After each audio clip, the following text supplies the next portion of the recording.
We are back after a nice long hiatus.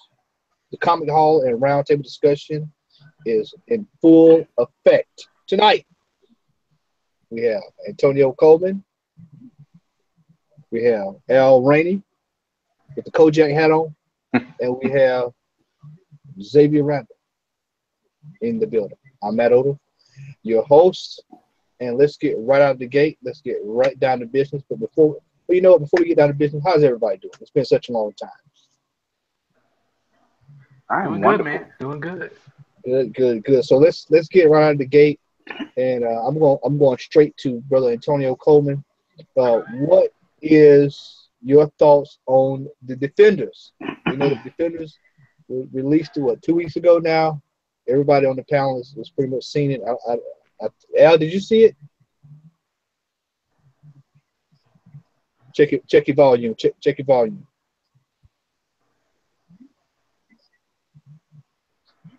While Al is getting that sorted out, we'll go ahead and defer.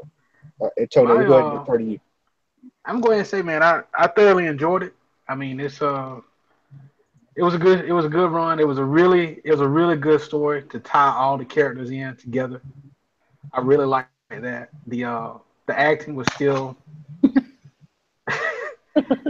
kind of questionable on some parts, mainly your boy Danny Rand.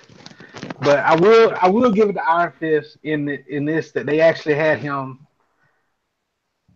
with a purpose in the show, not just running around telling everybody he's the Iron Fist. He was actually going after the hand in this show, which once you give him like a little bit of direction, I mean he's tolerable in small bits, but I mean Matt Murdock he pretty much stole the show every time he was on the scene.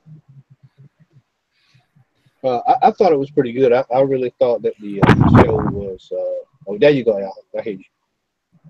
I thought that the show was really good. My biggest gripe was there's two things. There was the last episode, the way it ended, and also I just felt like they just kept trying to make everybody remember that Mr. Knight was a cop. You know, it's like we've seen. I was like, we know she is in. We know she's in Luke Cage. You don't have to force it. Try to force it in there to try to give a role.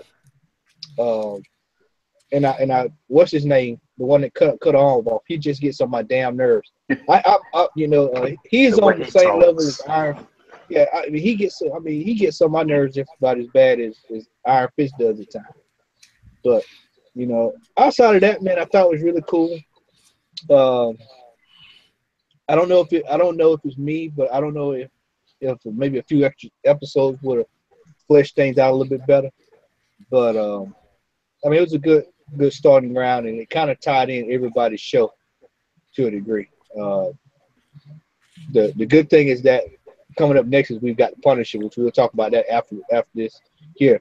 But overall, on a scale from 1 to 10, I give the Defenders a strong 7. Al, thoughts on the Defenders? Well, I agree with you and TC. I mean, the show was a fairly solid show. I will say that the inclusion of Daredevil and Luke Cage, they enhanced Danny Rand's character, and they helped him out. Um, Overall, I mean, it was pretty good. I'm with you.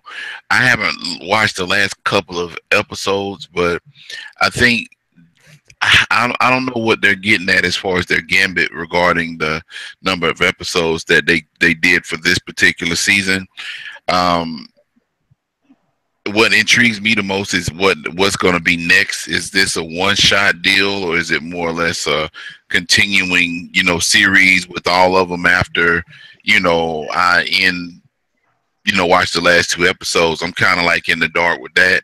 But I mean, for the most part, I like what I saw. I mean, it was a whole heck of a lot entertaining than Iron Fist. I'll tell you that much. So, I mean, which I Yeah. still haven't watched the rest of it. But I mean, for real, I mean, to be honest with you, with all of them being together, it made his character palatable.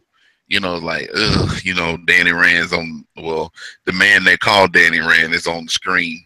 But for the most part, it kind of put him in a place where he quote unquote belongs, which I think is a sad testament because Iron Fist is a pretty cool character on the surface, and it's a shame that they messed him up the way they did. But that's neither here nor there. But I thought it was pretty good. So far, so good. I'll probably try to watch the last 2 episodes before the weekend's up, before the weekend gets here. Xavier, your thoughts on the Defenders? I really enjoyed it. I think we've all shared the same feelings about Danny Rand being on the show. I mean, he's a lot better than he was in Iron Fist, but that's not hard to pull off, being that he was terrible in Iron Fist. I really enjoyed. Well, as I said with you earlier today, I felt that Daredevil played 2 roles. He played Daredevil and Iron Fist in the show. Luke Cage and Jessica Jones brought a lot of comedic relief to the show, especially when Luke was sitting there challenging Danny about him being the Iron Fist and kept cutting him off and this and the other. I didn't like how Madame Gal was. It's like you feared her in every other season that we've seen in every show, but then she answers to Sigourney Weaver, who also fights better than Danny Rand in the show. Hey man, Sigourney Weaver beat the alien, dog. Yeah. Anyway, she had enhancements. But now, all in all, I enjoyed the show. I liked how everything played out with Elektra. I didn't like the whole "I love you, I love you, I love you" like the flash scenes that we had with Iris and Barry Allen with Matt Murdock and Elektra. I didn't like that. I mean, she's trying to kill you, dude. Forget about love and go ahead and protect yourself and everybody in your city. Protect your neck. Yeah, there you go. But all in all, I enjoyed the season. I really felt that 8 episodes did it justice, being that it was season 1, and it gives them something to play off of, so that season 2, whenever they bring that out, it can actually be a full 13 episode run. So I'm all in all, I give it 2 thumbs up. I would give it an 8.5 out of 10. Had they had somebody that can fight as Danny Rand, it would have got a 10 for me. Wow. Stunt double. It's something. All right, well, we're gonna move ahead on here. As y'all can see right here below me, we're gonna talk. TC is reading the tag. We're gonna talk about all of these lenticular covers that Marvel's deciding to come out with. That you got distributors who are completely they're not ordering it. Will, who might be watching tonight, is one of the only few distributors outside of I think Bungie. I think they might be ordering those lenticulars. I can see that. Yeah, I think they might be ordering, but it's only like a handful of people who are ordering those. Which we discussed this today. Me, Xavier, and Al all on lunch day, and we were discussing that the more people who do not order the lenticular covers will actually drive the value up, because there's only going to be so many on the market. So, that remains to see if Marvel's going to, start selling them separate if they've already printed them. There's a lot of variables there, but there's a possibility that they could actually be worth more over a period of time. In addition to that, I know I'm burnt out on the whole Venomized variant. I don't know, Antonio, Al, and Xavier, I don't know your thoughts on that, but I've just about had it with Venomized variants, man. I think they've lost their luster, and I think Marvel is doing what they normally do, which is they got the stick and they're beating the hell out of the horse again. And it's been dead. Yeah. So, Al, if you want to expound on the lenticular madness. I'm glad you called me first. I do. I'm glad you really called me first. I see it, man. We've been talking about this whole situation, man, regarding Marvel, these gimmick covers for the last year since we've been on air. Now, granted, some of these particular covers are nice; they're really good for a collector's standpoint. For you know, from a standpoint as far as some of the covers, being rare and the low print runs and stuff, but the dead horse analogy is pretty much on target. Marvel, I feel like this is just my opinion, and I think Marvel is suffering from a lack of creativity right now, and I feel like the only thing that they really have to offer to the masses are gimmick covers. The nineties suffered greatly due to a whole slew of gimmick covers, the tinfoil covers, the hologram covers, the covers that the with the raised, and I don't know what the name of it is, but if you rub it, it'll have like kind of like they stamp the character into Yeah, the boss. cover. Yeah, and boss. So I mean, as far as it goes, Marvel is pretty much at a point where I feel like they're just throwing stuff on the wall to see if it sticks. DC did it a few months ago, but when they did it, it was isolated to just Batman and the Flash. And to my knowledge, those particular books sold very well, but those books also had a purpose behind them when it came down to the storyline for telling the Watchmen. Marvel has done the Venomized covers, and I told y'all when y'all first started talking about it, I wasn't gonna get into it. There wasn't anything to me personally, and there's no slight against nobody else that bought them. But the thing of it is that it's what's going to be next. I mean, you got the Venomized covers, you had the dadgum Marvel's Capcom variant covers, which was to me stupid. That didn't even make sense. It's I a mean, waste. It's really, a waste of the cover, man. it's a waste of ink. It's a waste of somebody's drawing ability.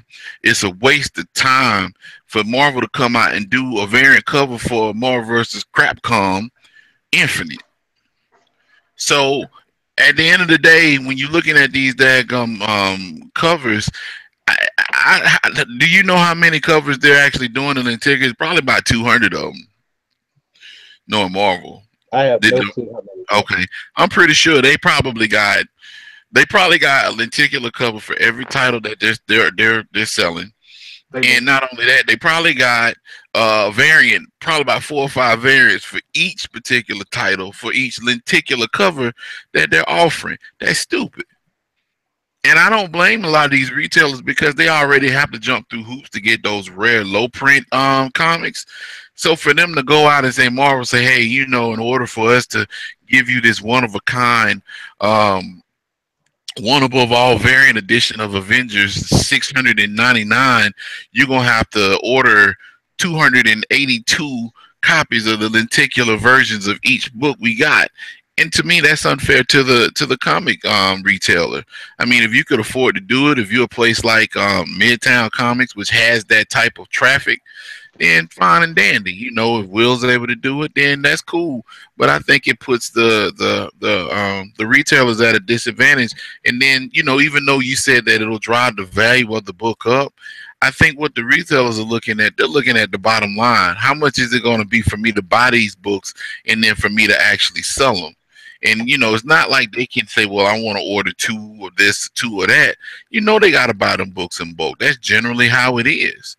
So Marvel, as much as they hold a close place in my heart, I think they just like they used the old '80s term in rap. They biting, and it's ridiculous. They need to just stick to writing some good stories, put some good stuff material out there to where the actual book and not the cover will drive the value of the book up.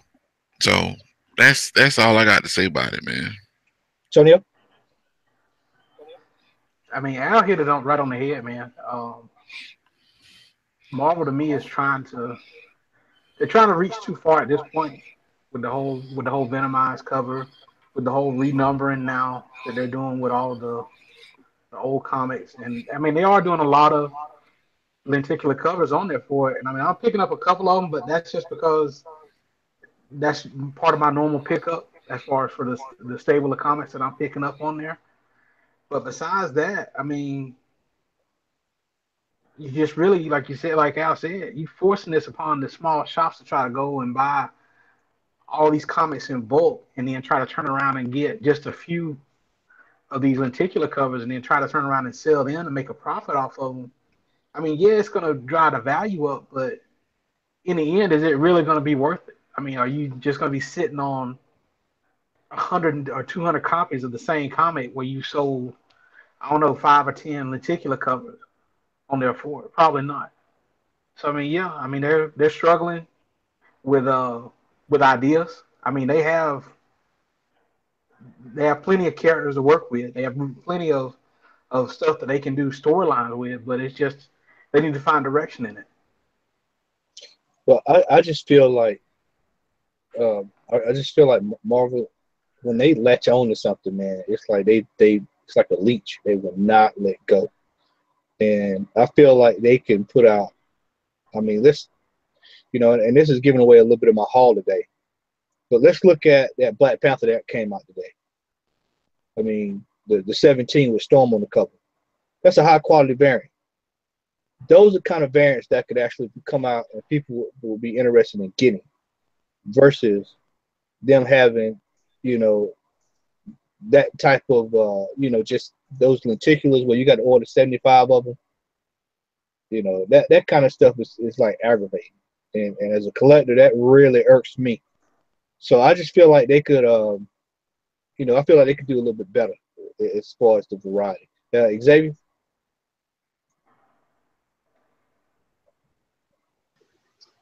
And well, and you said what I was gonna say, but I was gonna use the term a tick instead of a leech. Because leeches you can get them off, but with a tick, if you don't get it off right, you leave the head in there and it's still doing its damage. You know what I mean? What they're doing is I think you said it earlier, either Al said it earlier when we were at lunch. You know, they're trying to bite DC's success with 4 covers. You know what I mean? With all of the characters that DC has, they chose 2 characters and only did 4 covers. Marvel has way more characters than DC, and for them to try to bring one out almost for basically every character that they're gonna try to put out is just a cash grab, and I don't agree with it. I don't like it. I mean, if they come out with a cover that I like, then yes, I get it, but it's not something that me, you, Al, or most other people are gonna go out there and just seek to have. You know what I'm saying? I wish Larry was on the show because I want to see how he feels about it. But I don't see Larry getting every single one of those covers because at some point, even with Larry, it's gonna be like enough is enough. You know, like how we were talking about the hip hop covers. They're cool, but then when they saw how popular they were, they kept going, and kept going, and kept going, and kept going, and it took away from the nostalgia part of collecting those hip hop covers. So it's going to be the same thing with the lenticulars, in my opinion. Well, also too, let's not forget that DC experienced when they did in the New 52 series, they had a ton of those lenticular covers, and a lot of them didn't do well. It's like only a handful of those when they did well. So, DC's learned their lesson from doing it. And to be honest with you, man, just over the year of collecting Rebirth, you might find a few of those major variants, like like when Batman came out, All-Star Batman, Harley Quinn, but you don't typically see them just throwing variants all over the place. Right. Especially for like, I mean, I guess if someone out there wants to make the argument, they'll probably say, well, what about the Metal series?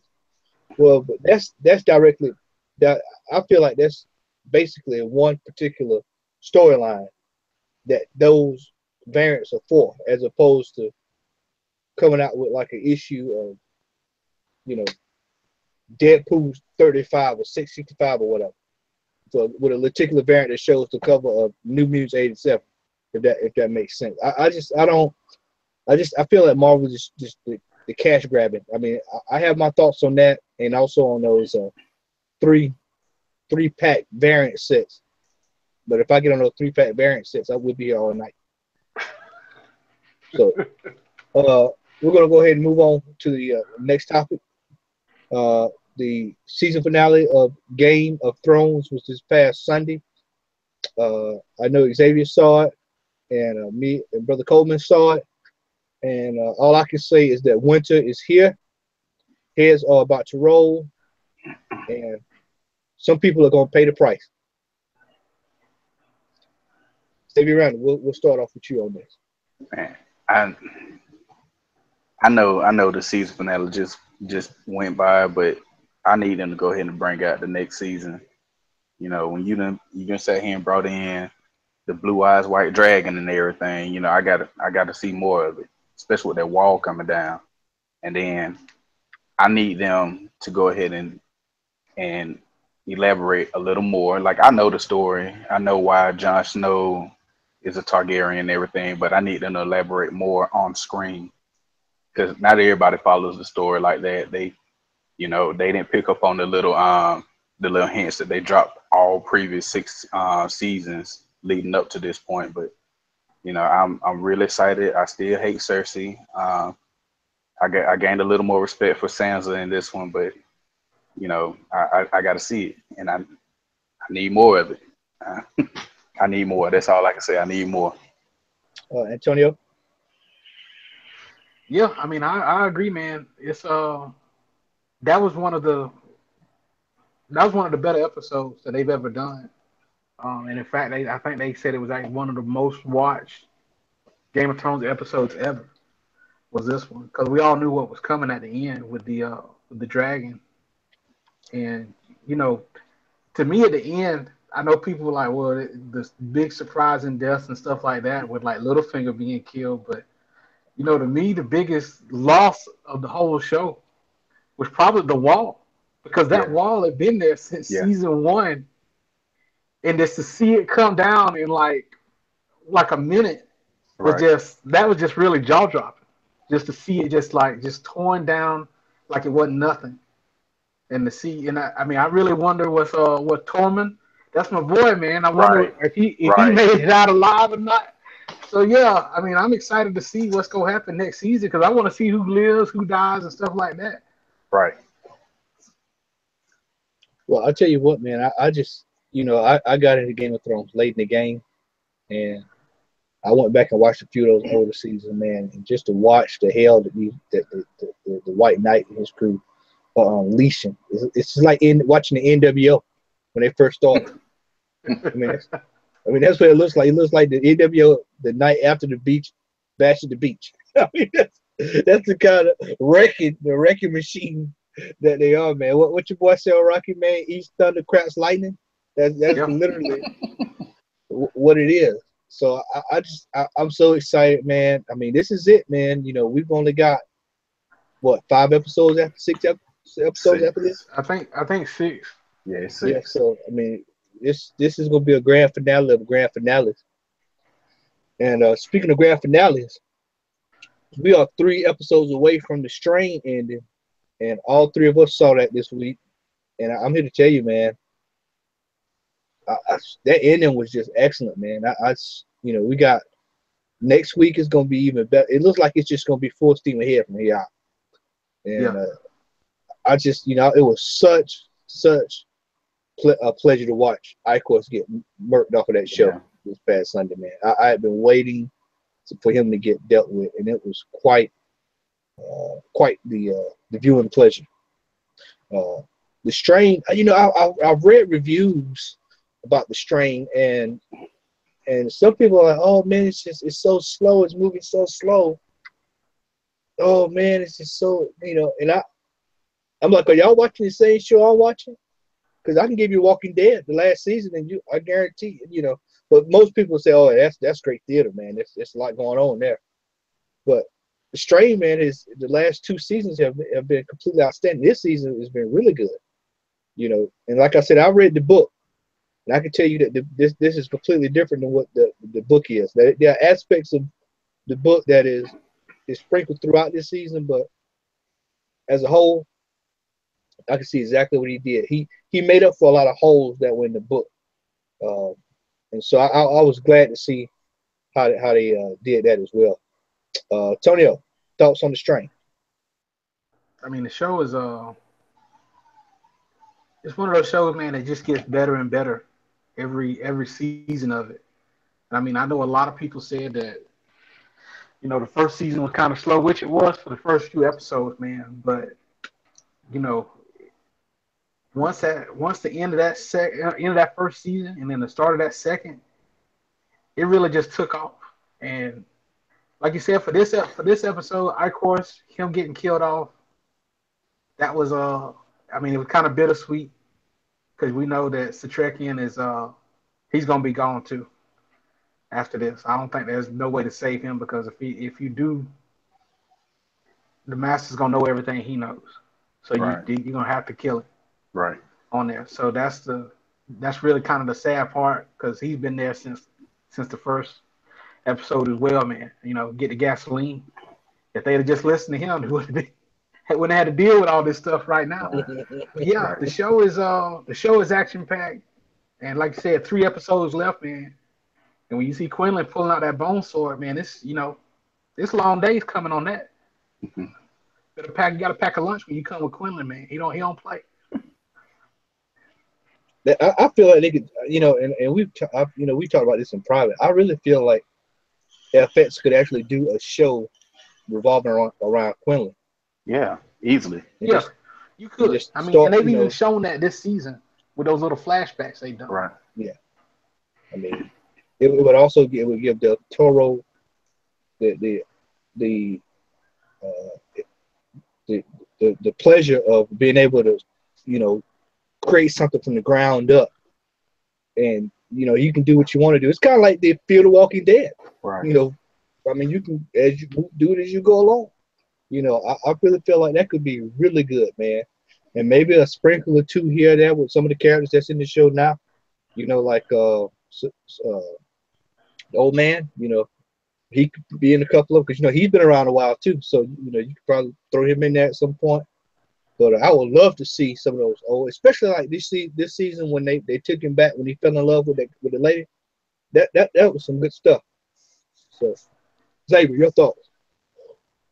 So I'm enjoying the season, but there are a few slow episodes to me, but mainly the slow episodes have to deal with Zach, and y'all know how I feel about Zach. I don't want to see him on camera.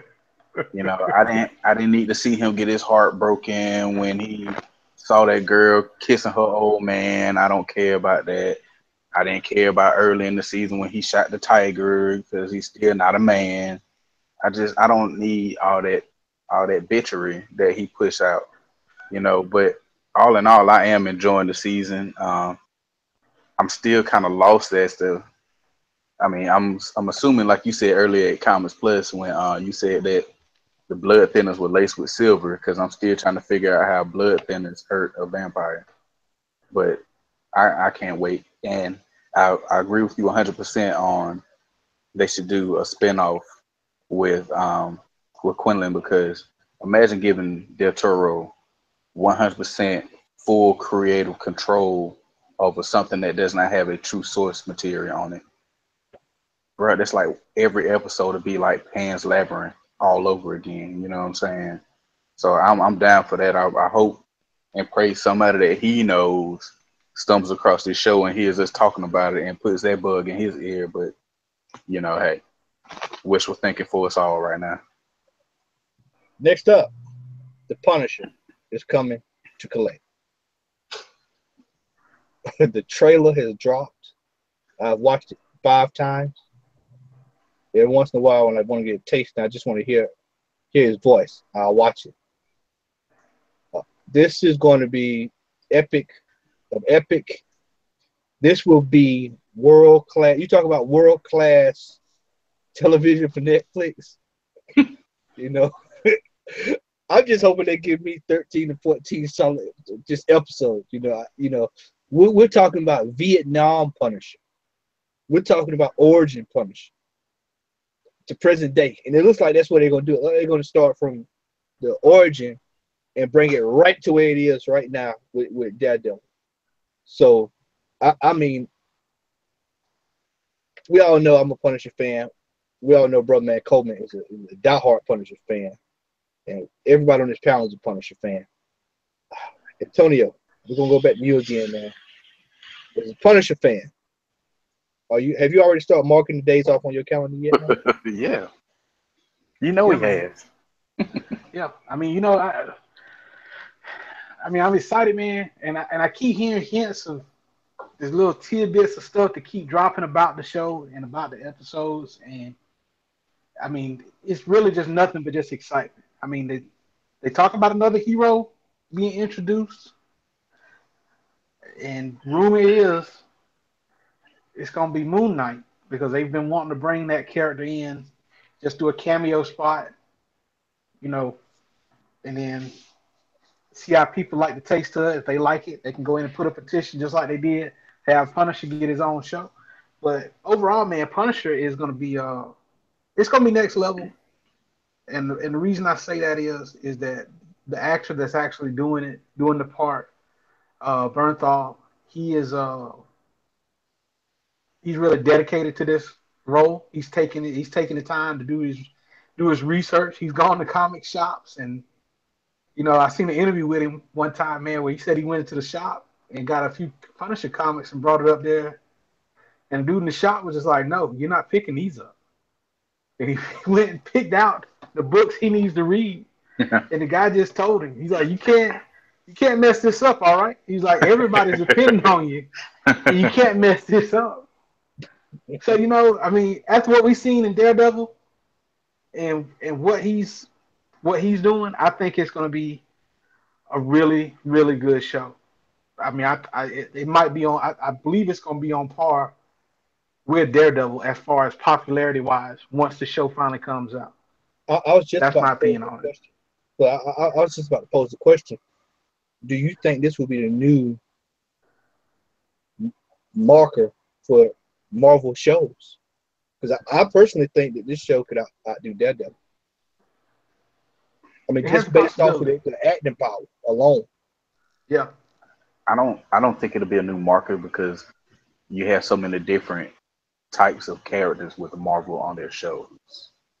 Because when you look at the Punisher, it is like I put it like this: if multiple people do not die every episode, I think this Punisher show is going to be a failure because the Punisher Yeah. is a Punisher. You know Well, what I mean? you know what, Xavier? I'm gonna tell you like this, man. I firmly believe there's gonna be a very high body count coming out on this show. Now I expect at least That's what we 3, hope. 4 deaths an episode. I expect deaths Right. an episode. Matter of fact, without giving too much away for those who hadn't seen anything or been under a rock, if you go get the Legends toy, you see the gun that comes with Right. the Legends toy. Right. So that tells me that there's going to be some hell raising on that show. When he's taking the sledgehammer with the damn gravel. Man, I mean, in the dude, promo. check this out. John Wick style. Check this out, man. Y'all gonna laugh when I say this, but I'm dead serious. I need this to be like Punisher Warzone, but with good acting and a great plot. The body count that was in Warzone was the Punisher. You know what I mean? The way he killed. Now, granted, you can't shoot somebody hitting the flip in midair with a rocket, but you know what I'm saying? I need that body count and then some. I mean, we ain't got to worry about the acting because we know Shane is gonna be Shane with nobody to hold him back. You know what I'm saying? And being that they gonna have Jigsaw as the villain, I mean, dude, it's right there. Just fix that and stretch it out over 13 episodes with 3, 4, 5, 20 bodies every episode. I'm cool with it. Well, not You only know? that, man, but I think not only Jigsaw, but I think Dominique Fortune is going to be in this as well. So I mean, you're going to get a lot of good stuff here with Punisher, man. And you know, this is the character that can be on. He can pretty much be on everybody's show, which Right. is the cool part about it, Right. and maintain his own show. And that's the one thing that, you know, I'm glad we kind of got this right last year when we talked about how you can intertwine these characters on different shows and they all can hold their own. And this is a classic example of a guy who debuted on another show and has his own show, but he can also roll over to if Luke Cage needs a little help, Right. You know, we heard his name tossed around on Luke Cage. We heard it come up in the first season. You know, so he could easily show up there. You know, he could show up on Iron Fist. He maybe could teach Danny Rand one or two things about whooping somebody's ass. You know, teach him how to shoot a gun. You know, something. But Teach him how to get his chi before he start trying to punch. Yeah, exactly. God. But I think the Punisher is just, me personally, man, I really think it's gonna set a new standard for Marvel shows. Al, you're back with us, man, and we're talking about the Punisher trailer that debuted we're gauging your excitement. We want to gauge your excitement about the upcoming Punisher. Are you counting down the days, my friend? I wouldn't say I'm counting down the days. What I will say is that if he comes out the gate like he did in Daredevil, I'm there. As far as it goes, man, that particular his debut in Daredevil was like off the chain. And to be quite frank with you, what I would like to see in Punisher, I would like to see a little bit more interaction between him and Wilson Fisk.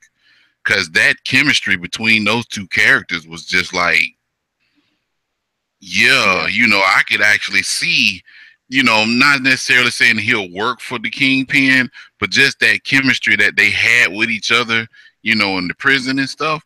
I can actually see them doing a couple of episodes where he visits Wilson Fisk for information or intel on somebody he's trying to get at, or maybe he's even trying to get at Wilson Fisk depending upon whether or not he's still in jail at the time this show is released. Yeah, he's trying to break free from that favor. Yeah. Right. I forgot all about it. As far as it goes, I could see that. And to answer one of your questions, because I heard a little bit of it before I came back on, I think Punisher could be the benchmark. It could set the new benchmark for Marvel for the TV universe, especially on Netflix. Like I said, because you think about it, he was in 6 episodes of Daredevil. 6 or 7, yeah. He was pretty much like the marquee when he was on that show. And not taking away anything from Charlie Cox, because Charlie Cox, I feel like, does a great job as Matt Murdock Daredevil. But when John Bernthal as Frank Castle as the Punisher was on the scene, it was like Tupac. All eyes was on him. He was like, man, what is this dude gonna do next? And if anything, if the prison scene didn't convince you in Daredevil that this dude is probably gonna have a higher body count than Jason in the first episode, I don't know what's gonna happen. Now, one thing I will say this, X, I don't see him actually being a mass murderer in every episode. He may have certain situations where he might have a hit that he might have to, he might be contracted to kill somebody, or something like that. But I think that they are going to have the right amount of violence, the right amount of acting, and the right amount of intensity. Because, like you said, John Bernthal, really, all he got to do is turn that Shane on with that, that little craziness and stuff like he did in the first one. If he didn't convince anyone that he is one of the best people to don the mantle of the Punisher, those persons will never understand and they'll never get it. Right. But I'm looking forward to the show. I really am looking forward to the show. I think it's going to be a really good show. I just really hope we see more of the Shane that was in the forest with the deer. Oh, I want more of that Shane. Yeah, ruthless. Oh no. The one where we were watching it, and part of my friends and kids are watching, and Antonio said, "You ain't shit." That's the Shane. I know we hated the farm, but when he went crazy and was letting them walkers out there barn, that's the Shane I want. Yeah, when he just full fledged crazy. Yeah. When he left old boy at the school. Yeah, when he left old boy at the school, that was had to lighten the load. So we'll definitely be on the lookout for more from that. Also, a little bit of spec news while we're on the Punisher. Garth Ennis has been pinned to come back. He's going to be doing the art for the Punisher. Now, for those who don't know who Garth Ennis is the creator of the Preacher. So He will be coming back doing Punisher comics. So, be on the lookout. You go grab some of those older maxed Punisher #1s. I mean, those are in dollar bins. As a matter of fact, I bought Antonio one in the dollar bin.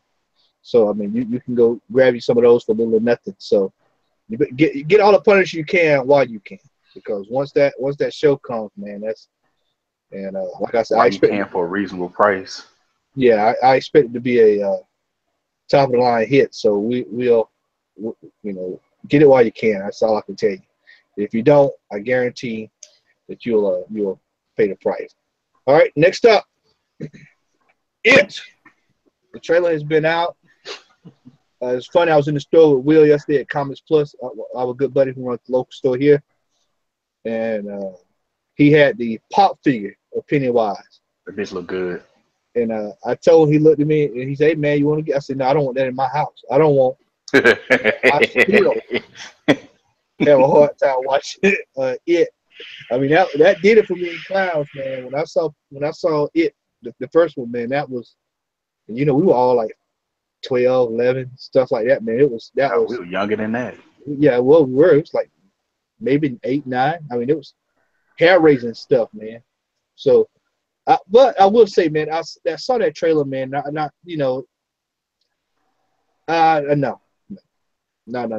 And it's supposed to be 2 of them. Oh, it's supposed to be 2 Pennywise. Yeah, they're gonna split it up just like the TV show.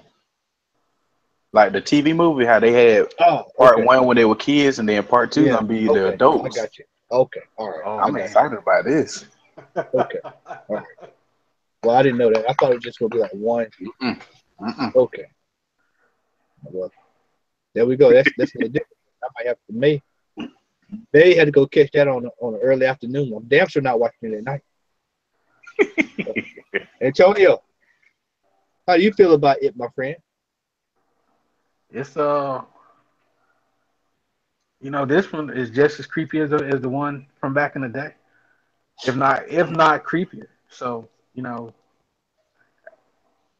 the first one scared the hell out of me. I'm pretty sure this one probably gonna scare the hell out of me too.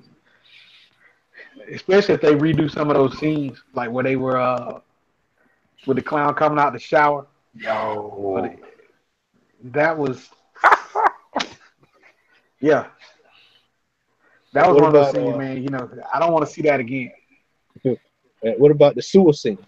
That boy. Yeah, and the sewer scene, and then that spider at the end.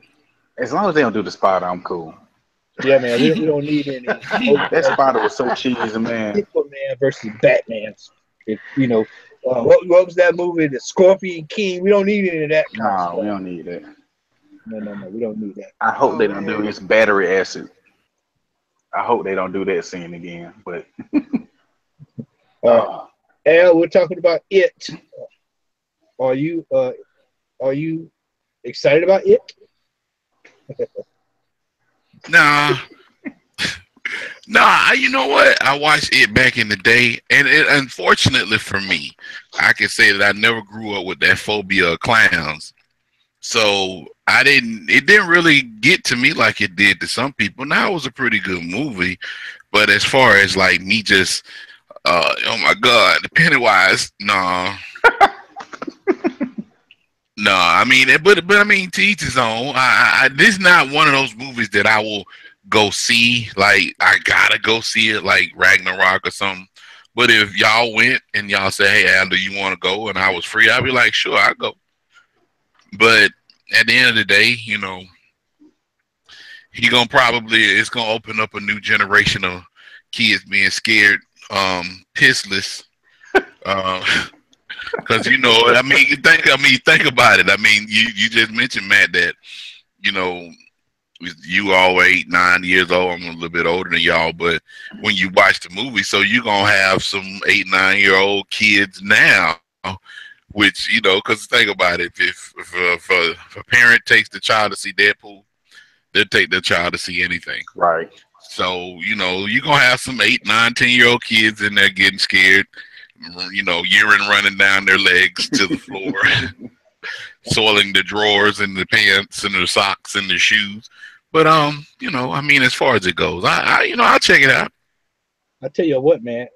Has anybody seen the clown in American Horror Story? Yes, yes, Yeah, yeah. Mr. Happy. Yeah, yeah, yeah. yeah. That's another creepy clown. Like, oh, Mask on or mask off. yeah, You pick your poison. yeah. Yeah. Either one of them, man. Mr. Happy, man. Oh man.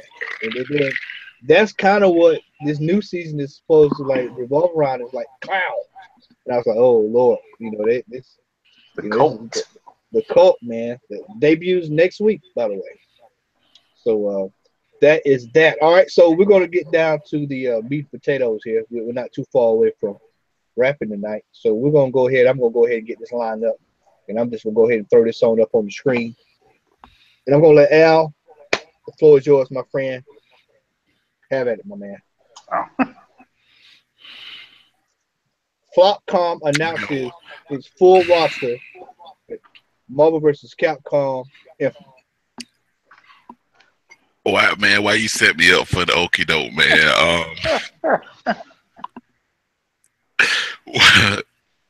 Ladies and gentlemen,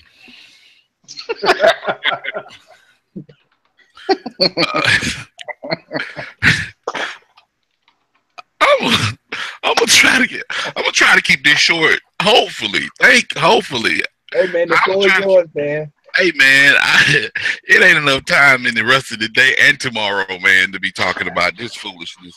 But just give me part of it and then sell me the rest of it later in DLC.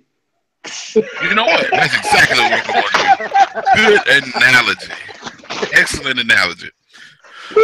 Folks, if you don't know what TC just mentioned, that was wonderful, and that's going to go down in one of the best quips of our show.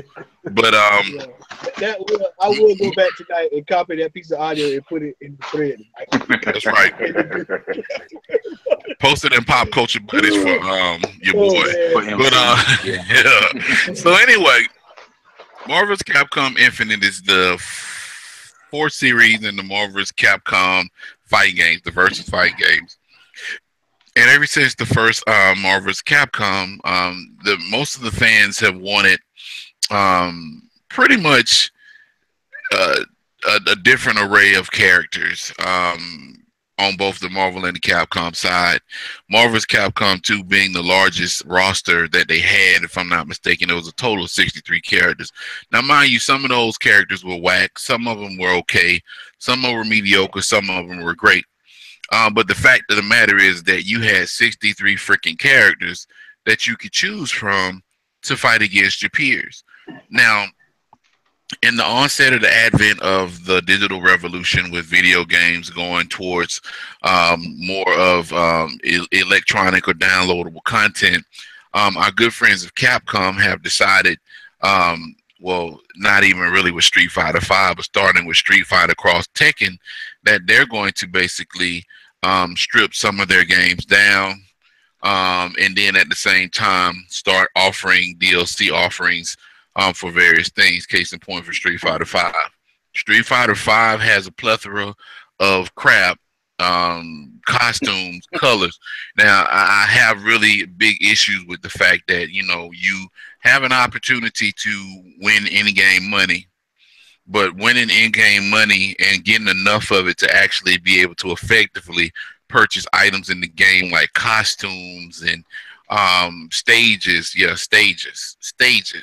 and characters is pretty much akin to us finding Bigfoot if we went down to the Okmulgee Indian Mounds after the show. It's going to be hard pressed for us to do that.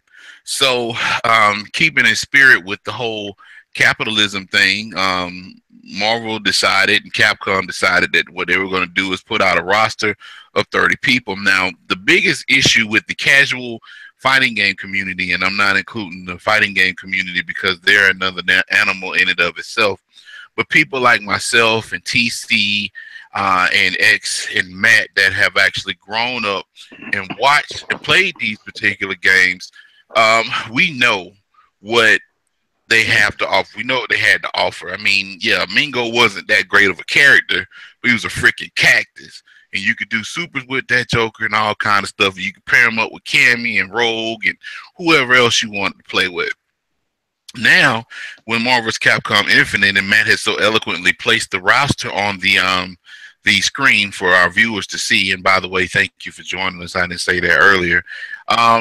One of the glaring omissions for Marvel vs. Capcom Infinite is the lack of any mutants, any X-Men characters. Now, if you're familiar with fighting games, particularly with Capcom fighting games, pretty much this whole versus thing started off with a game called X-Men Children of the Atom, which was primarily an X-Men fighting game that had Storm, Rogue, Colossus, Magneto, and a few other people, Juggernaut, a few other people that fought against, was not one Onslaught. I can't remember the Magneto was the boss. Magneto was the boss. Thank you, TC.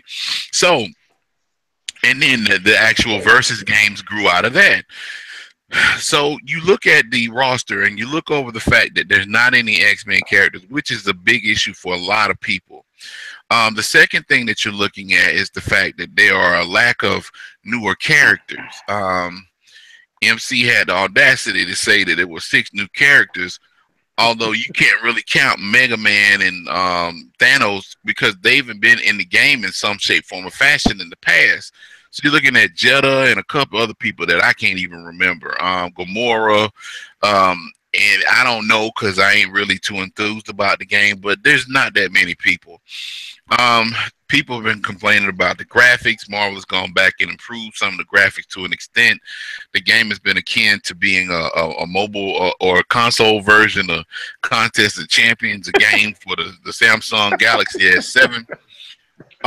For the most part, I think Marvel is stepping on a lot of people's toes, and rightfully, and people are upset, and rightfully so. Now, the one thing that I want to say is this.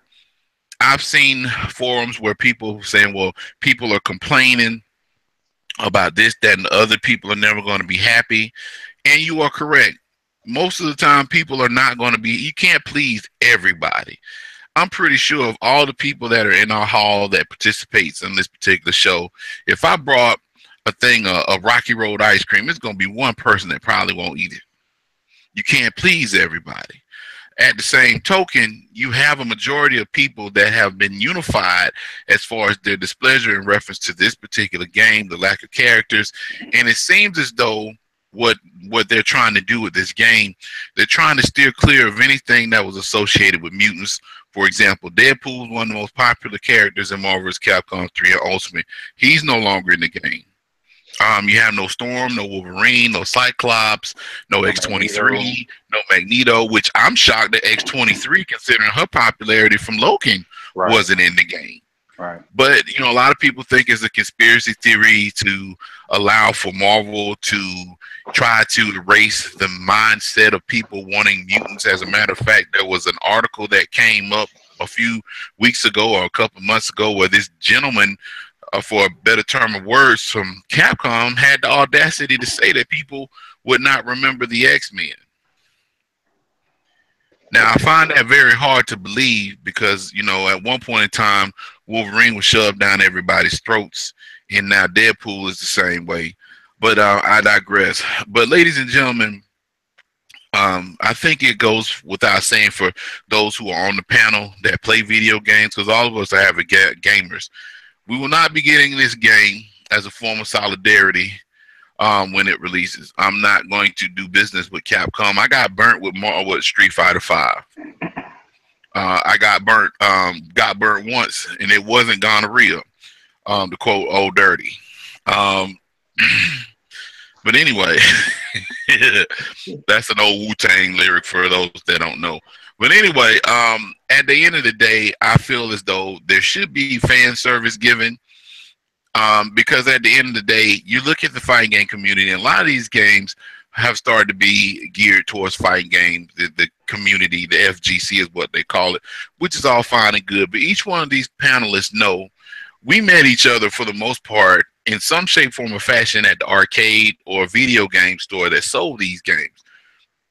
So at the end of the day, which is more important?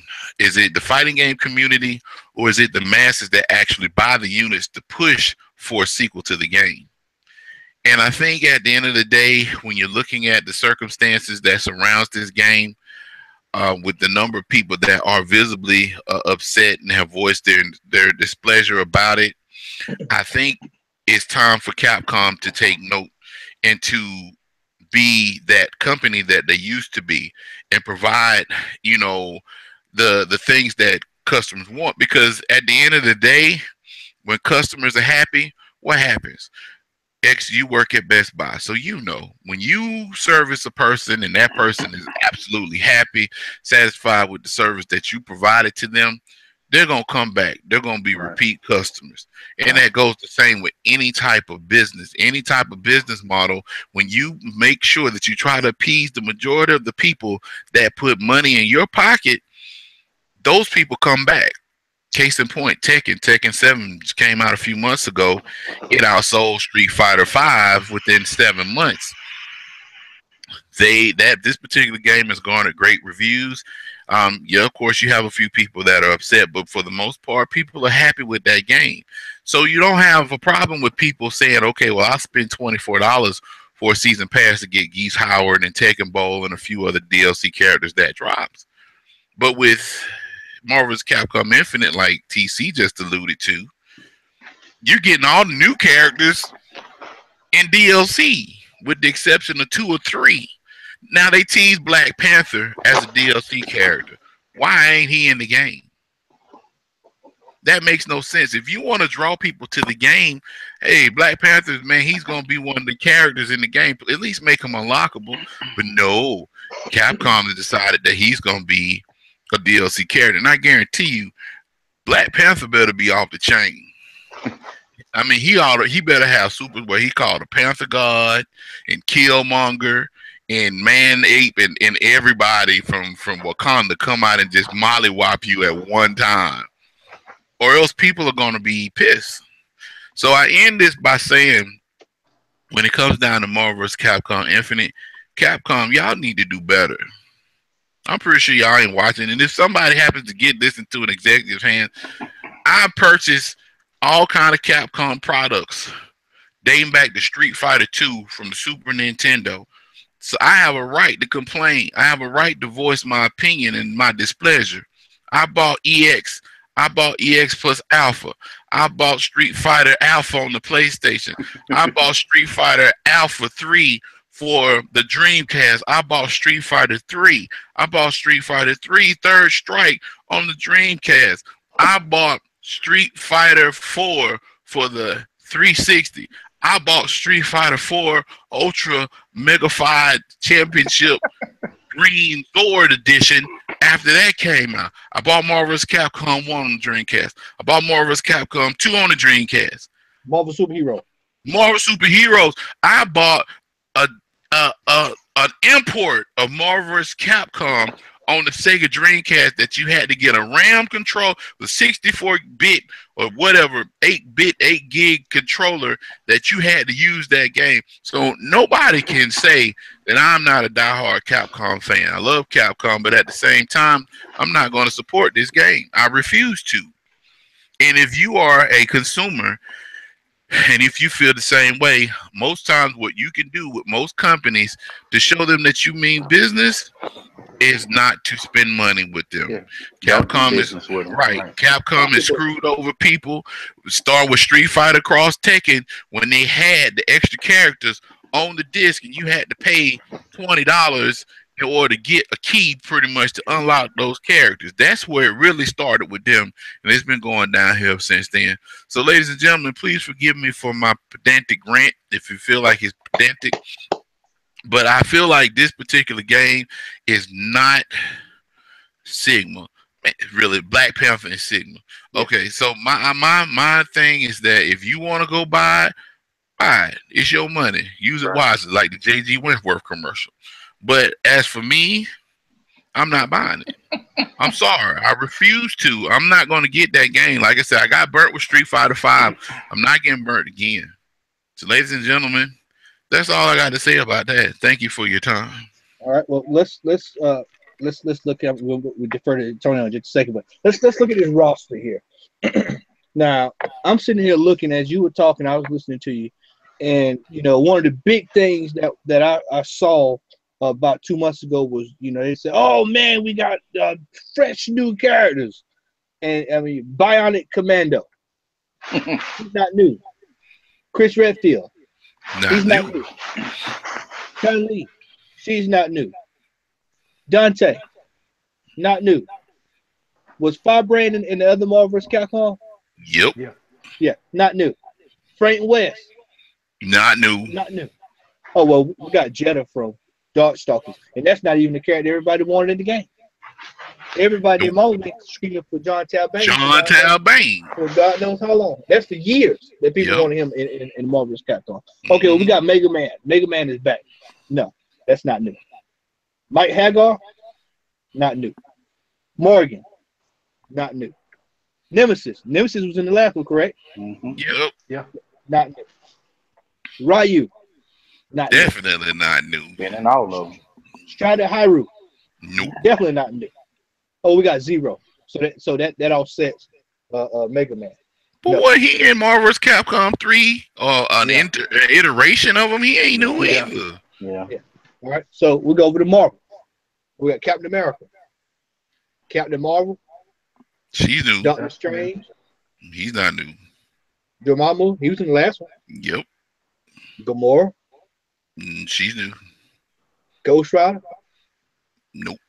Hawkeye, Nope. Hulk, Nope. Iron Man. Nope. Surely Nova. Nope. He was in 3. Yeah. Yep. What about Rocket Raccoon? He was in. 3. He was in. Finishing off He with was in three. Spider-Man, Yeah. He was in 3. Mm-hmm. Thanos, He Thor. was in 2, 2. and he was in 3. And Marvel superheroes. Yeah. Ultron. He's new.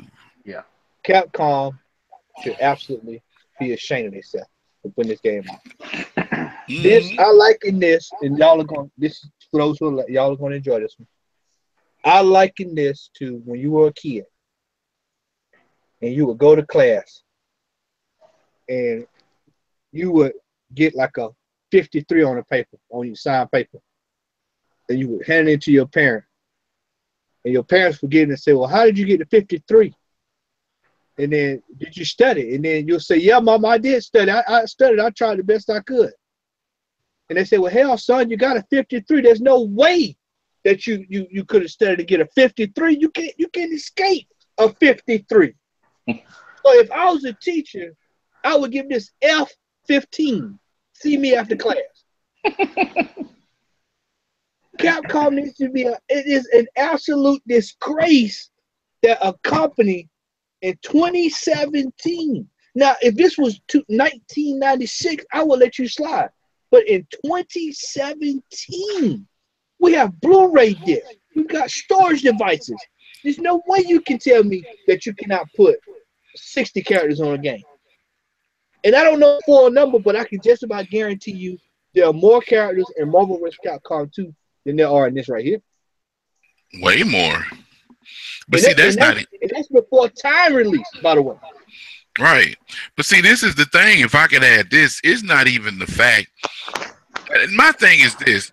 It could have been 30 characters, but give me 5 new characters on the Marvel side, 5 new characters on the Capcom side. I would have been satisfied with that. But they didn't do that. My thing is that they're pretty much they're sprinkling sugar over a big wad of doo-doo, and they're telling you, hey, this is a new improved game just because we got new mechanics, new animations for the characters. Some of the characters have new secret super moves, and that's all fine and good. But at the end of the day, the thing that brought people to Marvel vs. Capcom 2 was such the diverse array of characters. Tron Bond. I mean, Tron Bond, like, really? Who was Tron Bond? But Marvel actually went into the library. They went into the Library of Congress or their resources, and they pulled out characters that, most people didn't recognize and most people didn't know. Jen Satomi, man, come on. Who didn't use that dude? Right. You know what I'm saying? I mean, it's like, but the thing of it is, it's like they think that they're smarter than the average fan. And true enough, there's a lot of people that are playing the versus games now. They weren't around when Marvel vs. Capcom 2 first showed up, or Marvel vs. Capcom, but you still have the quote unquote old heads like us that remember, like Pepperidge Farm. and we want something different. We want something that basically is going to say, hey, man, I'm going to get this game. Man, they got that Luke Cage in it, man. They got that they brought back Iron Fist, man, and they got him and Luke Cage got a team up super. Right. You know, that kind of stuff. Oh, But then you're gonna get that. it's going to be in DLC. $19.99. Yep. Season 1. Actually, you know what? I predict this. I predict that they're basically going to do the same thing that they're doing with Street Fighter V. They're going to have seasons, and they're going to have a DLC pack where they're probably going to have 4 or 5 characters, and they're going to sell them for $20. The same thing that they're doing with Street Fighter V. Keep this into perspective now. Street Fighter V brand new was $59. So if you bought that out the rip, it was $63. It was an incomplete game. So they added stuff over the next 10 months to try to make it a complete game, which is still not a complete game. They dropped the first DLC pack for $19.99. So if you bought the game at $59.99, you only got 5 characters for $20. One of them was Guile, which should have been in the game in the first place. How you gonna make Guile DLC? Okay, so that's $80. So you turn around and then you bring a DLC pack 2 and put Akuma in the second season as a DLC character. How much is that? It was another $19.99. So that's another $20. So at this point in time, you spent $100 because you would probably still be playing this game from when it came out. You would probably still be playing this game, and that would be the only game that you would be playing in order to have every character through the in-game fight money. That's ridiculous, man. I understand you got to make money, but give people an incentive to want to buy DLC to where you don't have to. Okay, well, yeah, if you want to play Guile, man, your favorite character, you got to pay for him, or that's the quickest way. And everybody knows that the in-game money sham is pretty much a way by saying, yeah, you ain't got to pay $19.99. You could just go ahead and play through the game. How many gamers actually sit down and play one game that frequently and that often to the point to where, you know what I'm saying? You probably got 1 or 2 people, but you don't have that many people. Just look at my lower third. I mean, that's why I asked you how much it was. That's it. Almost half a PS4. And that's just the standard edition, not even the collector's edition. Exactly. You come out the rip spending $120. Exactly. And we're not even talking about the costumes that cost like $4. Right. The stages that cost $4. The colors, alternate colors that cost $4. But they give you this whole song and dance. Oh yeah, you could play and fight, then gain money. Man, you play online, you get like 200 like Zenny or whatever they call it, man. But you go and you look at a character, the character's 100,000 points. Right. Like what? Like no, thank you. The thing is, Capcom really doesn't care. Go ahead, Xavier. I was saying Capcom really doesn't care because they're gonna have those people that's gonna spend the money. We know several of them. And then they're focusing more on other games like Resident Evil that they know people are still gonna buy. So it's like they know people are gonna spend the money. So why would they really sit back and take the time to accommodate or appease the long term or the long term fans like you, like me, like TC, like Al? They're not worried about that. They're worried about these little kids who are gonna get their parents to go out and buy this stuff and continuously buy this stuff. I don't agree with it, but that's the unfortunate nature of the beast now as far as Capcom is concerned. You know what I'm saying? It's terrible. I'm not going to buy it, I can tell you that. Antonio, you sat patiently. A friend. I know that look. Speak on. You know what, man? Al really, really summed up a lot of it, man. And, this is what I got to say. This is Capcom is really, man, they better squeeze out as much juice as they can out of this game. Because you know what, man? Somebody's coming. Oh, don't worry. A few months down the road. That's next segment. Just hold that. That's next segment. Just hold that. Hold up. I ain't mean to interrupt, TC. I'm gonna let you finish. Is it winter? Is it winter next year that it's coming? It's coming. Okay. Winter is coming for Capcom, man. Okay, that's all I got to say, man. That's really about. I'm gonna just leave it at that. And more power to whoever buys this game. That's all Yeah. I got to say. Right. Right. Yeah. Because I will If you not be. you get this, man, that you know what? If you know what, man, I liken this. I liken this to the strain when the old man was telling folks, "Look, man, you got to stop it before it spreads," and nobody listened. And so everybody in the city got a dose of what was coming. Walk around with patches on. Yeah. Yeah, patches and barcodes, and this is what you get ready to see with this Marvel vs. Capcom. It's a stain. It's a doo-doo stain that is seared in the seat of somebody's man. And I'm here to tell you, Todd is not getting it out. Capcom needs to be ashamed of themselves. And like I said, I know 4 people right now. I know 5 that are not buying this game. I won't be playing it. I'm here to tell you, I'm not even playing the game. And you're talking about somebody who spent at least $800 in arcade on Marvel's Capcom 2. Now, I can tell you that.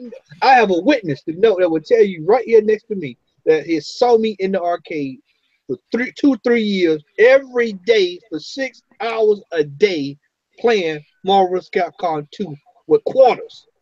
All right? I'm traveling the United States to play Marvel vs. Capcom 2 against other competitors. So when I tell you I'm not buying this game and could care less about it, I firmly believe that. I firmly stand on that. You can put lipstick on a pig. You can put it in high heels. You can get your pearl necklace and put it around its neck. Not a pearl And when necklace. you go to bed and you wake up the next day, it's still gonna be a pig. Shame on you, Capcom. Shame on you, Al. And we all know at the end of the day that when they release this 8-10 months down the road, they're gonna come up with an ultimate or a super hyper fight version. So I don't get it. I mean, I know most fighting games have done that. Mortal Kombat did it, but at the same time, Mortal Kombat X was a more complete game than Street Fighter V ever was. You know, even if they didn't add DLC, they gave you a ton of content from jump. Right. So, you know, in that case, you know, if they add DLC on, that's different. But, you know, Street Fighter is going to be the same way. They say they're not going to do it, but they're going to do it. They're going to put it on disc and they're going to call it some kind of Hyper Championship Fighting Edition for the Century. And I'm still not going to get it unless the game somebody buy for me or it's in the $10 bin. That's it. I'm not doing it. $20 when it has the ultimate. No, that's too much money, man.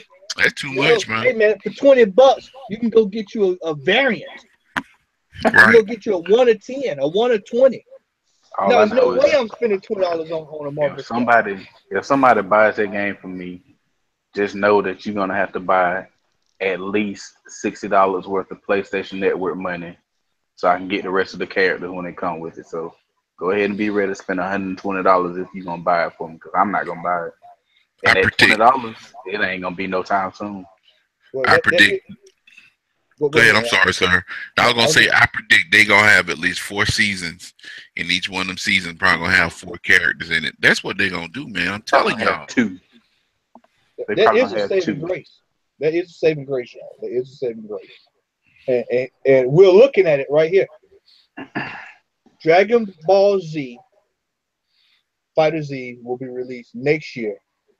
And just look at this. This is the game that is going head to head. And this is not by coincidence. They have put this game out directly in competition with Marvel versus Flopcom Infinite. And just look at the detail. Play Art System has not failed me yet. I mean, just look. And this is actually slated for February, isn't it? Yeah. I mean, look at this. Hey, Antonio, your thoughts or what we're looking at. You know what, man? This is what I got to say about that game. This game here is it's gonna take over as far as in the whole fighting game community, because this game is not just gonna reach just one player base or just get like people who just like fighting games. It's not just gonna reach people who like Dragon Ball Z, and it's not just gonna reach the people who just like anime in general. It's gonna combine all three. You're gonna have your people who like your anime characters. You're gonna have your Dragon Ball Z fans who's not gonna care what it is, Right. just as long as the fact that you get to play with Dragon Ball Z characters in a fighting game. And then you're gonna have your fighting game guys who are just gonna come in here and they're gonna just gush all over this game. Okay. Now let me tell you, I watched the interview with the developers when they went to Gamescom. You know what the bad part about all this, Matt? You know what inspired them to make this game? What's that, brother? Marvel versus Capcom 2. Mm. That's what inspired them to make this style of 3-on-3 tag combat game. That's been a long time coming. I mean, what you Everybody getting always right used to say is, what if Capcom ever did a game with Dragon Ball characters? I always used to say that. Yeah. And now you got these guys who they've already rumored that it's going to be a 27-man roster coming out the gate. And they're talking about DLC. They haven't confirmed it yet. But they said they are. But like for pre-order bonus, you're going to get the blue version of Goku and Vegeta right out the door. But that's not including the 27-man roster. So they're not going to count the same character in the game twice. They've already said that. Because they said 17 and 18 are going to be the same, basically the same character with different movesets, but they're going to count as one character in that situation. Mm-hmm. So you're going to have 27 characters from there, and then they plan on adding more characters into the game after that. You just gonna have 27 names up there, not characters. Right. There's multiple characters per name. Right. You're not just going to have like Goku and then Blue Goku, and that'd be two separate characters. It's just going to be Goku. You're just going to be able to pick a different version of Goku when you select him on there for it. So he's not going to take up a character slot just because he's blue in that situation. I mean, what you're looking at right here, y'all, and everybody who's watching, you're looking at what Marvel vs. Capcom 3 should be, or Infinite. I mean, this is what the game should be. And also, TC, let me throw this out there, is that the two pre-order characters have been confirmed as time release characters. Yeah. So they're in the game, but they're going to be released. You know, it may be even Marvel's Capcom 2 style where you play and they just show up. Yep. Yeah. But once again, you look at a fully fleshed roster, and you're looking at the Dragon Ball Z universe, and they're giving you, look, man, it's like I told y'all, when you get Android 16, 17, 18, somebody has sat down and done their work. Yeah. They said, you know what, we're putting these characters in the game. They're not going to be downloadable characters for $99.95. You see the level of gameplay, the detail. This is what really gets me, is the attention to detail. This is like watching a Dragon Ball Z episode. Yeah. This actually looks better than the episode. I mean, maybe if you get like the Blu-ray 4K version of the episode, but looking at this comparing to what you watch on TV, this actually looks better and with detail than what you're watching on TV. Because it is a next gen game. Yeah. I mean, I cannot wait to get this on my PS4 Pro. What? Yeah, this is going to be absolutely insane. And let me tell you, man, you compare this to what Marvel vs. Capcom what Marvel vs. Capcom Infinite looks like. I mean, it looks like Marvel vs. Capcom Infinite looks like a mobile game, like a mobile app. It looks like Command and Conquer. You know what's that? What's that little thing Arnold Schwarzenegger, the little commercial Arnold Schwarzenegger do all the time for First the little strike. war game? First, Right. I mean, that's what it looks like compared to this. And I know that people, friends of ours, are watching this show tonight, and they're just like, "Oh man, y'all are just bashing it just to bash." No, there's a difference, man. It's called quality over quantity, and this is a better quality game than what Marvel vs. Capcom is going to be. And I'm here to argue that with anybody. And if you feel like you can defend that game, we'll be more than glad to bring you on the panel and let you defend Marvel vs. Capcom. But I'm here Do to tell you, that. yeah, I'm here to tell you, you're it gonna is get ate not alive. happening. Yeah, I mean, it is not happening. I mean, just look at this. I mean, look at the quality of this game is just astonishing. And this is and what I think is going to happen here is that this game is going to open the doors for other franchises, such as a Voltron, such as maybe we talked about this. Maybe Image decides to say, you know what, we've got Spawn, we've got a couple of Walking Dead, just all kind of strange things could come out of this. And you got a show, you got different stuff. I mean, the game that's rumored, and Antonio will probably know this. The game that's supposed to be coming after this is supposed to be Blaze Blue versus what, Persona or Guilty It's gonna Gear. have all. Yeah, it's gonna have all of them. It's gonna be like a tag, like a multi-game tag. But it's not just gonna be like one or two games. They're talking right now. They've announced at least 4 games that they do that are gonna be like part of the tag system in that game, in the Blaze Blue tag game. Al, thoughts on this game here, my friend? Well, now this one is one on my calendar. So, I mean, as far as it goes, this one is like on it's a high alert. This particular game, oh, Boruto, this is one of the games that I will actually have paid off before it comes out. Because all I want to do when it releases, I'm sure that GameStop is, and Amazon, they're gonna have midnight release parties. So I'm gonna make it my business to be there if I do pre-order it at GameStop. I would do Amazon, but I'm gonna have to play it that night. Nevertheless, as far as it goes, man, I think a lot of people are excited and hype about this game. TC pointed out a lot of points why people are going to be excited and the people that it's going to attract. But I think the biggest issue or the biggest caveat with this is that this is the first legitimate Dragon Ball Z fighting game. I mean, as far as fighting game, you've had Budokai, you had Budokai 2, but those particular games were pretty much like the run of the mill, one button for attack, one button to do the key, and then the guard and all that kind of stuff. This is like a legitimate fighting game, like that's not made for that Budokai Tenkaichi or that god awful Dragon Ball Z Ultimate Battle 22, which is like the worst fighting game ever created. But I think that's one of the biggest things that is going to draw and attract a lot of people.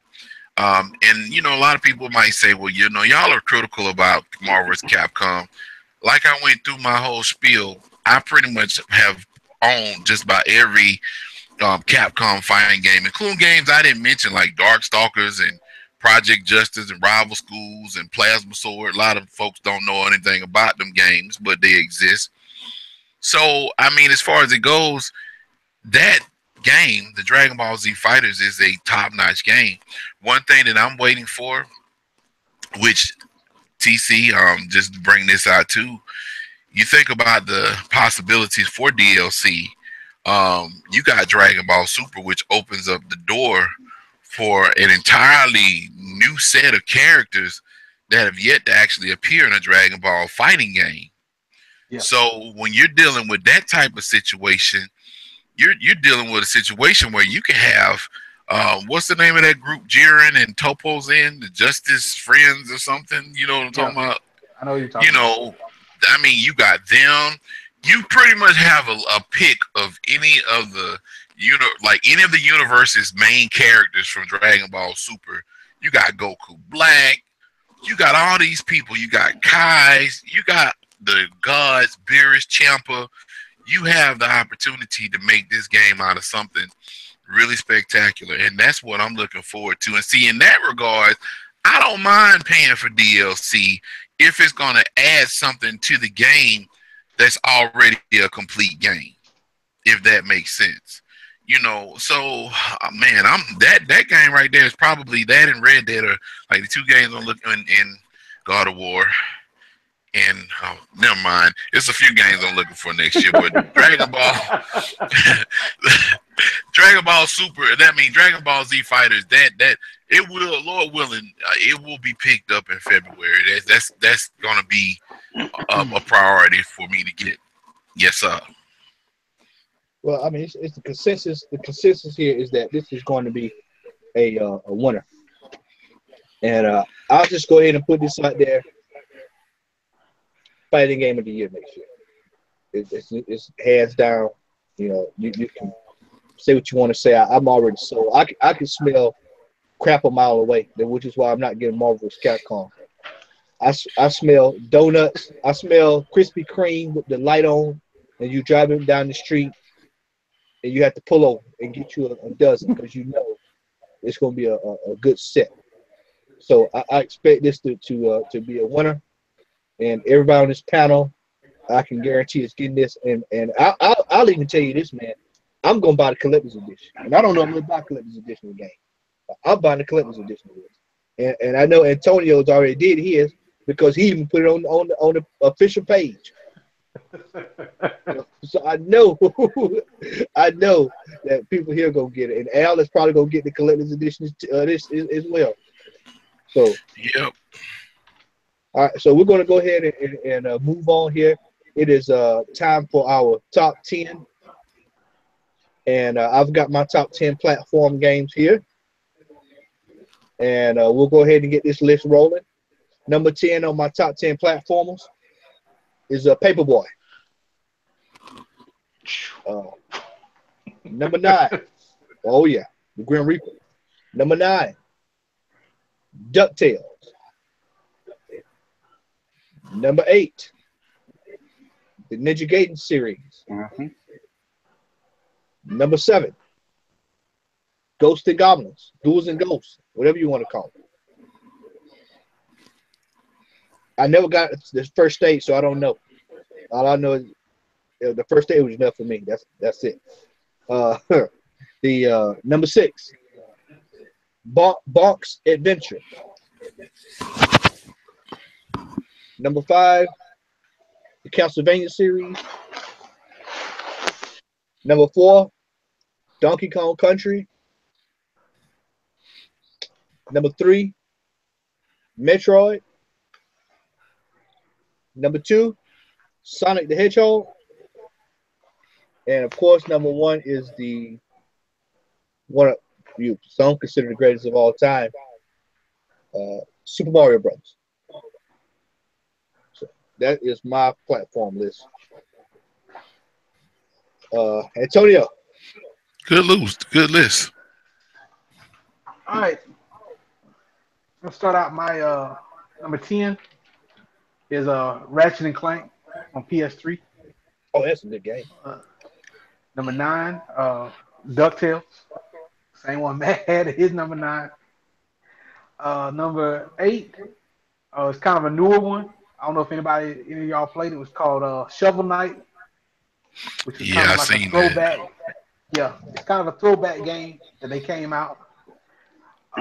Number 7, Bionic Commando, and that's the original Bionic Commando. Oh yeah. On the Nintendo. Yeah. Boy, that was a game for.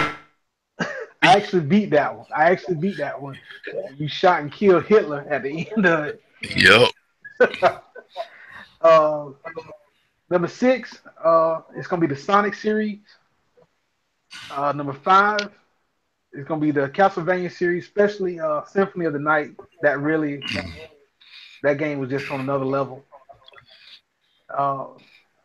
Number 4, Number 4, I got Mega Man. I would have put it higher, but you know what? It was just so damn hard that I couldn't put it in the higher because I couldn't get that far in the game. Number 3 for me was Donkey Kong Country. Love that game. Number 2, Super Mario World was number 2 one. And for number 1 for me in the particular Mario game was actually Super Mario 3 Yep. I knew you Yeah. were gonna was the say number that. was the number 1 for me on that. All right. Jane, Al. Call me my government name. No. Names. Okay. All right. Well, my my list is pretty eclectic. I didn't hear a couple of the ones that I like, but these are some of my favorites. Number 10, I'm gonna go with Castlevania. Now my favorite, aside from Symphony of the Night was good, but Castlevania 2 was like that game. I played that game religiously. Like the one thing that I liked about that game, you were Simon Belmont, and it'll turn night, and when it turned night, the enemies and creatures got harder. So that really was a good game for me. So Castlevania. My number 9 is God of War, the God of War series. Oh, man. And that's platform game to the core. Yeah. My number 8 is Mega Man. It's a tie between Mega Man and Donkey Kong Country. Now the earlier Mega Mans like 1, 2, and 3, they make you want to really like cuss at an early age, but they were really good. I enjoyed those games. Donkey Kong Country for the Super Nintendo was one of my favorites. Number 7, Banjo Kazooie. Number 6, Sonic Adventure 2. Number 5 is one of my all-time favorite platform games. Is Hudson's Adventure Island. Oh. I wish they would remake that, but I doubt they will. Number 4 is a two-way tie between Bionic Commando and Strider. Number 2 is the Jack and Daxter series. They were made by Insomniac, I think. Number 2 is Ratchet and Clank, that series. Number 1 is going to be a tie between Super Mario 3 and Super Mario 64. Those I spent a lot of time playing those 2 games. There was a bunch of honorable mentions, but I ain't even bothered. There was too many of them. So, all right, Xavier. All right. So mine is gonna be a little different. Well, we got a lot of the same games on my list that you all have, but my number 10 is Contra. You know, to me that was considered a platform game, especially for when it came out. And anybody who doesn't know that code, shame on you. It's been plastered everywhere. And number 9 is kind of crazy, but I got Ninja Turtles in Time. Yeah, that's a solid man. My number 8 is Ninja Gaiden, the series. Number 7 is Castlevania 2. Number 6 is Mega Man 2. Number 5 is Super Mario Brothers 3. Number 4 is Sonic the Hedgehog 2. Number 3 is Zelda 3. And my number 2, to me, Metal Gear Solid. You know, I got to put that up there with Psycho Mantis and the switching the from 1 to 2, from slot 1 to slot 2. That's up there for me. And my number 1 is the God of War series. Yeah, you can't go wrong with God of War, man. That's revolutionary. A couple that I didn't hear mentioned tonight, man, was I thought it was Ikari Warriors, Jackal. I forgot about Jack. Yeah, Rygar. It was too hard, man. Yeah, Zelda. Yeah, right. You know, I beat that game. I don't know how the hell I beat Rygar. That's when you know you game the hardest. When you start playing Rygar, you win. That game was hard. That was one of the hardest games I ever played. But that is our top 10 list. Xavier, I'm sorry to cut you off, brother. Go ahead. No, I was saying I had Zelda 3 on mine.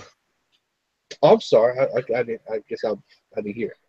All right. Well, it is now time for the Toll of Homes, and we're gonna do random tonight. Who wants to go first? I'll go. Mine is a very short list or a short pool. Just grabbed I got Venom 153. He would get the cat.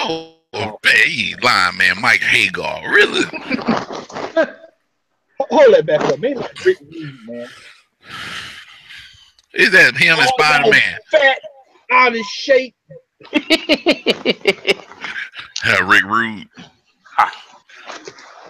Killer Be Killed 11. I also get. I mean, it was in my pool box today, so I went ahead and just got Edge of Venomverse #4 just because Wolverine's on the cover. That's the only reason. Only reason. I got Nightwing, The New Order #1, and then I have the All-Star Batman #13, one of the variant covers, just because I like this one better than the regular. And the other things I got, I just picked up the rest of my Nightwings that I had missed out on, but I didn't bring them up here. That's it for me. All right, Brother Al. My list is extremely short. Extremely short to the point to where I only have 2 comics, and I have a couple of other items. I can do other items first. I haven't been to the comic store in probably like 3 weeks, so I'm behind on picking my pulls. But I will show the most recent things that I picked up. I received this a couple of weeks ago. It is Shenron, Dragon Ball Z. Saitama, One Punch Man. Yeah, man. You know the price keeps going up on that in Genos. Yeah. What you And get that Morals, for? I think. On Amazon. I paid like $11 for it. So I pre-ordered it. I got this one today with X and Matt's Sabretooth, 90s X-Men. All right, so as far as comics, I got this one today. I forgot I even ordered this one. It's a reader copy because I already have a copy of it. But I paid $10 for it online on eBay, and it is that #1. So the other copy that I have is a better grade, and I'll be getting that one graded. This was a reader. And then the other comic that I got this past weekend. It was a first version copy that I've received. And virgin means that there's nothing on it but the cover art, and it is the Marvel Legacy with X-23 on the cover. So I got that one too. So that's it. So next show I'll probably have more comics to show, but that's all I have for now, ladies and gentlemen. All right, bro, man, Coleman. I got a few, man. Not too many. I picked up basically my standard pickup. I got the a Batman 29 Rebirth. I got that too. I left that in there. Yeah. Picked that up. I did pick up the Marvel vs. Capcom cover for the Invincible Iron Man, which has Iron Man and the Bionic Commando, which I'm like whatever at this point. That's before they actually showed me what it was gonna be. I'm disappointed in both of y'all. I did get the Alex Ross Generations. Oh, Where did you get that from? For I got this from Unknown Comics. How much did you end up getting it for? Huh? How much did you end up getting that for? If you don't mind me. I got this one for $40. Okay, yeah, because Will had one at the store, and that's what he was selling for. Angle it down so I can see who's in the center. Okay. Is that Dr. Strange? No, that's Captain Marvel. Got the Marvel. But this is the Wolverine, the all new Wolverine. Well, the Wolverine, the X-Men, and Logan, Okay. whatever the generations, like the one y'all got. But this Right. is just their different cover. Their cover of this one on there. I've got the a couple of new ones that I wanted to pick up. The Blood Strike #1. Hold up. Hold up. Hold up. Hold up. Yeah, Hold up. So when Image brought back, oh no, those are brand new. yeah, yeah. The main Hold reason I up. got these is that with Jim Lee is actually doing the covers for them. When I saw it, and I was like, it's Jim Lee, and it's a new comic, so I'll pick them up. Actually, But you know yeah, what? Those aren't new. They were from the '90s. yeah, Matter of fact, Rob Liefeld had a hand in Bloodstrike. Him and Jim Lee came up with the idea of Bloodstrike along with Youngblood and stuff. I didn't yeah, know they re-released that though. Okay, I'm gonna yeah. have to pick them up. They re-released it, and I looked at it and I was like, I know these re-releases. I mean, they're not. I mean, it's not necessarily like a re-release, but it's like they're doing a new series based on the character. Yeah. Huh. I also picked up just like got the Kill Be Killed #11. Got my Flash 28. I like that cover. Yeah, I really like these covers on both of these. That On story is there, good too. I picked up the Del Otto cover that he did for the Defenders That That's with look nice. Luke hard. Man. Cage and Punisher. It's a Virgin cover. I like that. I do too. All he had to say was their auto, and you liked it. Oh yeah. Yeah. And then my last one was the Black Panther, which was like the old throwback. Oh, that's the Kirby. Yeah, Yeah, nice. that's my last one I got. I actually got two of these because I want to try to maybe get one slab later on down the line. All right. All right. So since we hadn't been on in a while, I got quite a few things I had ordered before we went on our little hiatus. They always came in, so they just been sitting. But the Batman 655, the first appearance of Damian Wayne. Al, this is the one I was telling you about today at lunch that I managed to steal right out from up under the store. I worked up in Alatoona, Georgia. For those who don't know what it is, that's way up almost in the mountains. And on my way back, I stopped by the local comic book store up there and came across Aquaman #30. Mm.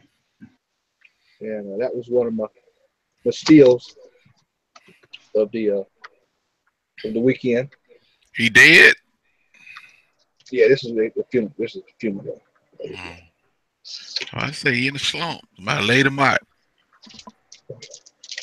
Ultimate Spider-Man #1. I got that from there. That was one on my list. Last week, got this from over at Comics Plus. This book is actually gone through the roof. Batman in the Shadow. It's probably one of my favorite covers for the year so far. I love that cover.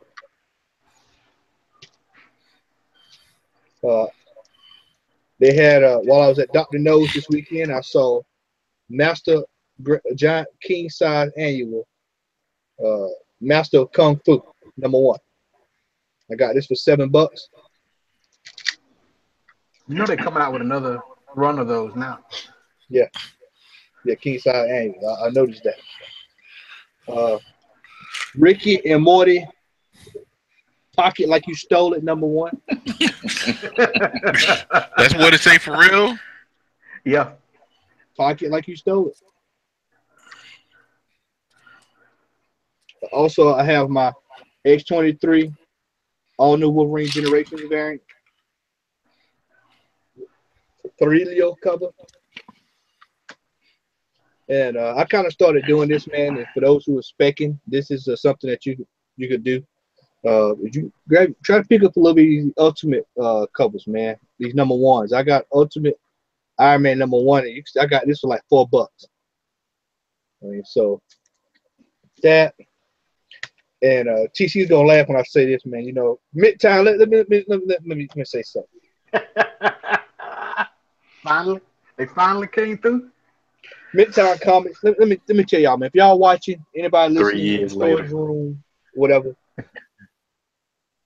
some of y'all need to be ashamed of yourself because y'all advertise this stuff and y'all say, okay, well, it's gonna be out on this day. Well, I ordered this book over a year ago. It finally got here. And me and TC still got stuff we've been waiting on for over a year that we paid for. And I'm giving you the next year. If I don't get it next year, I want money back. Better than me. You ain't lying. I would have went up to Midtown. Well, Must be your supervisor. I got my Jason Scott Campbell, black and white Spider-Gwen number 9 variant. Finally got here. Took forever, but it finally got here. Mr. Miracle number 1, the B variant. This is a $20 book. Just that quick. Yeah, I was gonna say that's a hot seller right now. Yeah, it's hard to come by here, man. Yeah. Also picked up Ultimate Spider-Man 152 with Black Cat rumored for the next Homecoming movie. This is yep, exactly. And this is rumored to, you know, she's to be in the next Homecoming. Well, I guess it's Spider-Man or whatever it's gonna be called. But this cover is starting to heat up. This is Ultimate Spider-Man 152. I paid $5 for Comics Plus, so you can probably find this in the butt bin. Supergirl 12 sold out everywhere. This is the Art Germ, done by Art Germ. That's one of the reasons why it's sold. There is a 13 Virgin variant that is floating around, so if you see that, grab that. Yeah. Al, if you go up to Bungie and they have this, pick it up. All right. Got a big mail call this week. I sent some stuff off to get slabbed a while back, and it all came back. So I was excited. My Del Alto, Dark Knight 3 Master Race Virgin cover has arrived. So clear out of here. All right. Got a pretty good grade on it too. Yeah, man, got a nice 9. That I got a ding on this one, but it was a Batgirl Adventures number 1. Man, that's cause it's a little up in this area here, little stitching issue up there. But where you found that at? Book Nook. At the Book Nook, world famous Book Nook. I've got a super rare variant, and this is a little hot coffee. So if the kids watching, take them away. L Child, the Unholy number 5, 1 of 200, Chicago variant, convention exclusive. So, got that. Ultra hard to come by.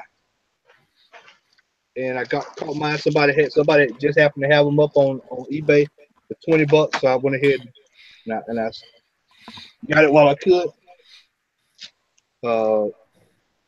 Invincible Iron Man, the Amalgam.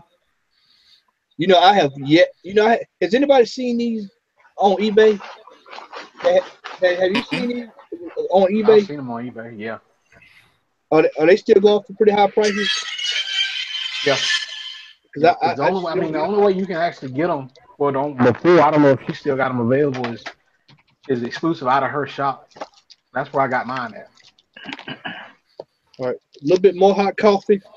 I tell you, you can pretty much clearly see why I got this cover. When I saw the cover, I was like, yeah, I'll buy that. 1 of 250, Grimm Fairy Tales, Apocalypse number 5, 1 or 250, Xenoscope exclusive, Snow White man. Weldon DeRamus, if you're watching, coup of the year last year. We all bought it. I got the black and white variant, the popcorn variant, and arrived back. Hulk number 1. Look at that grade. 9.4. 9.4. 9.4. So that. And Brother Coleman sent this joke off, man. Original Sin number 2 of Black Panther. 9.6. 9.6. So basically, I think it was 75 or something for this. So it's gonna go up a little higher now. It's 9.6. Yeah. All right, and last but definitely not least, I was thrilled. This came back on yesterday. I got the phone call from our local comic store. Will called, and it is back. And I am literally putting this in like a hole in the house where you will have to look for it. But Invincible Iron Man number 1, 7.5, very good grade, 7.5. So I am thrilled to finally have this back slab. Got a few other things waiting to come back home with Tomb of Dracula, and my 129. Those are the major ones, in Submariner. So get those, man, and that's it, man. So that is it for my haul this week. I'm just still kind of in shock that I even have Invincible Iron Man number 1. I mean, it's just crazy. And that is it. So glad to be back. Hate Larry couldn't join us. Weldon had other things to take care of, and Vince is recovering from somewhere or another. I guess breaking his arm or something. We had surgery today. But that's what happened when you watch Alien Covenant. That movie's that bad. So he said he liked it. He told me he liked it. I said, okay, well, man, you know what, man? Some people used to wear British Knights. So, I mean, it is what it is. So, with that, ladies and gentlemen, I want to tell you thank you for tuning in. Al is back off of Wednesdays. If you notice, we're back on Wednesday. So, Al is back. And so, we will be back in mid-September. No, we won't be back in mid-September because that'll be my birthday, and my girlfriend has already told me she's got a surprise for me. So, we will be back. You know what? We'll be back on the 20th, but I may not be with y'all. So, Al, you might have to run the. Yeah. You might have to run the show. Word life. So, Al's gonna run the show, and I'll just be late coming in. That's a week before the Inhumans, man. Like I said, I'll be back on and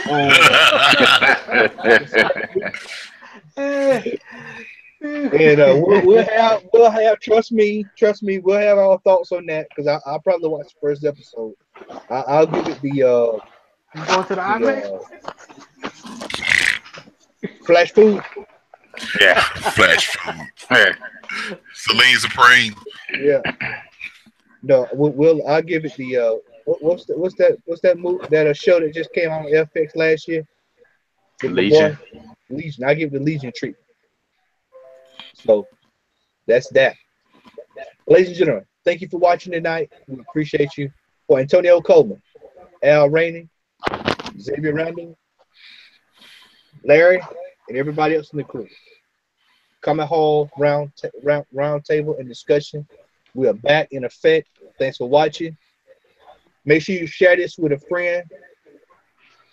Make sure you subscribe. Thanks for looking. Thanks for listening. Thanks for watching. We appreciate you. Have a good night.